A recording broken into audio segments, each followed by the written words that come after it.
म्हणलं असं कसं काय, तुम्ही तर सांगताय जाणी व निनी व भगवंती नाही, हरी उच्चारिणी पाहे मोक्ष सदा.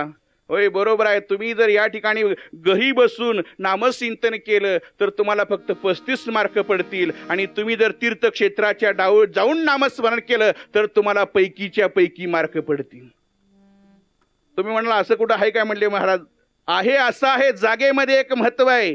बघा आपल्याकडे दिवाळीला बंपर ऑफर चालू असतं, एक शर्ट घेतला की त्याच्यावर 5 शर्ट फ्री. तशा प्रकारे तीर्थक्षेत्राच्या ठिकाणी बंपर ऑफर चालू असते, कायम स्वरूपी बंपर ऑफर चालू असते. लक्षात यावं म्हणून तुम्हाला सांगतो. आपण जे सफरचंद खातो पिकतंय कुठं? हिमालयात. बरोबर आहे का? हिमालयात पिकतं आणि इकडे येतं. तेच झाड जर आपण आपल्या भागामध्ये लावलं येतं का नाही हो? त्याला फळं येतील का नाही? अहो ते झाड आपण आपल्याकडे लावलं तर त्याला सफरचंद येतील. हिमालयात पिकलेलं सफरचंद आणि या ठिकाणी आपल्याकडे पिकलेलं सफरचंद दोन्ही समोरासमोर ठेवा आणि दोन्ही खाऊन बघा, तुम्हाला कुठलं चांगलं लागेल हो? तुम्हाला हिमालयातलंच चांगलं लागेल. कारण का? हेही सफरचंदच आहे आणि तेही सफरचंदच आहे, परंतु तिथलं जे वातावरण आहे त्या जागेमध्ये ती ताकद आहे, ती आपल्या जागेमध्ये नाही. म्हणून आपण नामस्मरण करतो, पण कुठं केलं पाहिजे आणि कुठं जाऊन मग तुम्ही मला घरी बसून करायचंच नाही का?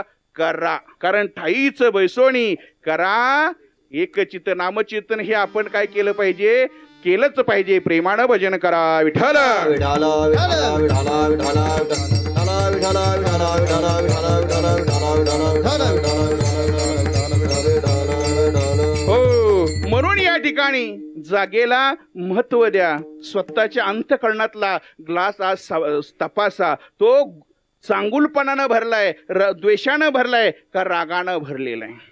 कारण का? या पंढरपूरच्या बाजाराचं हेच वैशिष्ट्य आहे. पताकांचे भार मिळाले अपार आणि होतो जे जे कार भीमातिरी. हे काय आहे? त्या पंढरपूरच्या बाजाराचं वैशिष्ट्य आहे. पण त्या वैशिष्ट्याचा आपल्याला फायदा काय आहे? अभंगाचं 4थं चरण. हरी नाम गरजता भजनाही चिंता. हरी नाम गरजता भजनाही चिंता.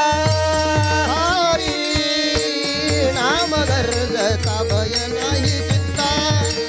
हरी नाम गरजता भजनाही चिंता. हरी नाम गरजता भजनाही चिंता. हरी नाम गरजता भजनाही चिंता. हरिनाम गरजता भजनाही चिंता. हरिनाम गरजता भजनाही चिंता. ऐसे बोले गीता भागवत. ऐसे बोले गीता भागवत. काळी वाजवावी गुढी उभारावी. काळी वाजवावी गुढी उभारावी. ऐसे बोले गीता भागवत. ऐसे बोले गीता भागवत. काळी वाजवावी गुढी उभारावी. काळी वाजवावी गुढी उभारावी. विठोबार कुमार विठोबार कुमाये. बार कुमार वार कुमार विठोबार कुमार वार कुमार विठोबार कुमार वार कुमार बार कुमार वार कुमार बार कुमार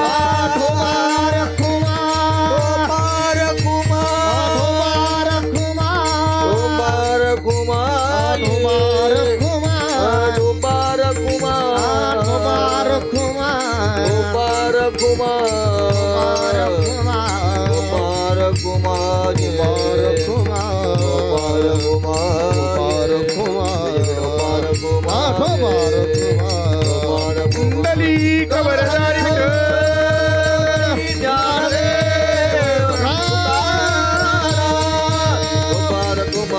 वार कुमार वार कुमार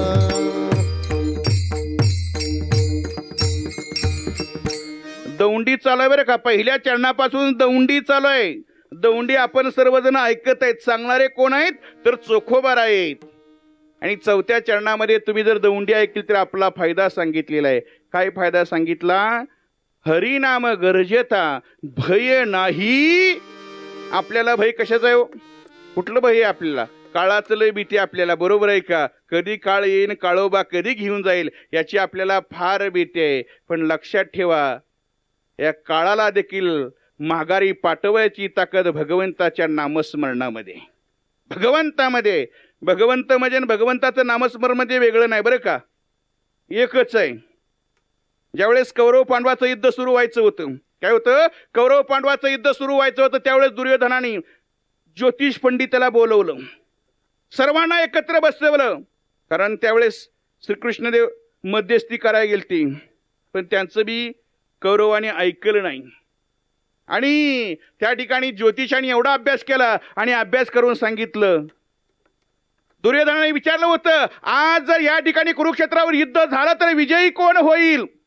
आता ते पंडित होते, ज्योतिष होते. त्यांनी सर्व त्या ठिकाणी अभ्यास केला, सर्व बघितलं, सर्व ग्रहाचा, सर्व नक्षत्राचा अभ्यास करून सांगितलं, दुर्योधना, आज जर युद्ध झालं तर या असणाऱ्या नगरीचा राजा कोण आहे? हस्तिनापूरचा राजा हा दुर्योधनच होणार आहे. हे काळ्या दगडावरची रेघ आहे, तू लिहून घे. कुणी सांगितलं होतं? आपल्या ज्योतिष पंडिताने सांगितलं होतं. 10-12 दिवस युद्ध अखंडपणे चालू होतं.